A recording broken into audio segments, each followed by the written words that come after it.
Hi, my name is Brady. From now on we gonna talk about a brief history of web design, but first, I would like to invite you to subscribe the channel. Okay, let's start. The first website in the world was hosted on a Next computer at CERN in a lab in the Swiss Alps. It described what the World Wide Web project was all about, how to access it, what to use, how to further develop it and so on. It was designed, or rather programmed, by Tim Berners-Lee, the inventor of the World Wide Web himself. Building upon the idea of the Internet as a whole, Berners-Lee came up with the concept of using a system of interlinked hypertext protocols to transfer a user from document to document and so navigate the Internet. He and his team developed the original Hypertext Transfer Protocol (HTTP), as well as a language in which documents could be written, called HTML. They also developed the first browser, a program capable of reading HTML and basically browsing the various documents. Without getting into a philosophical debate, web design evolved from chaos created by many minds. There was a certain design curve, if you will. It began simple, with basic colors and layouts. Berners-Lee's www site didn't have more than text and a few links.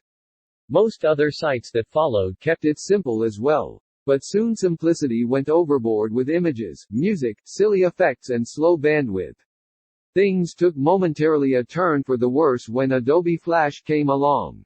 Although it could make a visitor's site interaction interesting, it weighed down heavily on bandwidth and a user's time.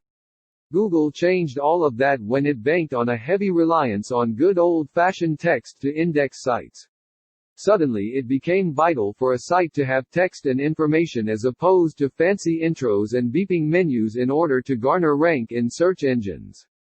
New languages came along such as PHP, Ajax, jQuery and others to help keep up with the demand for databases and text-based sites.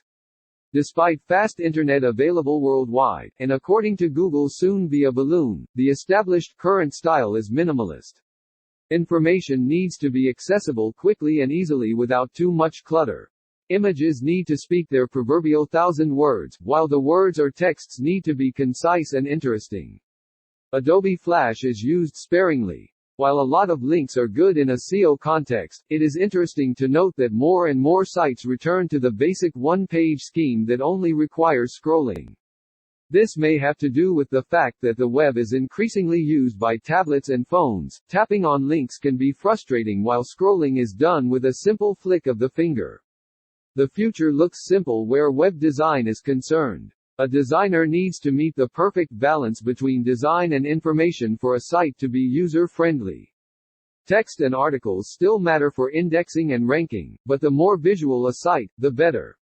Videos and charts help show a visitor what they are looking for.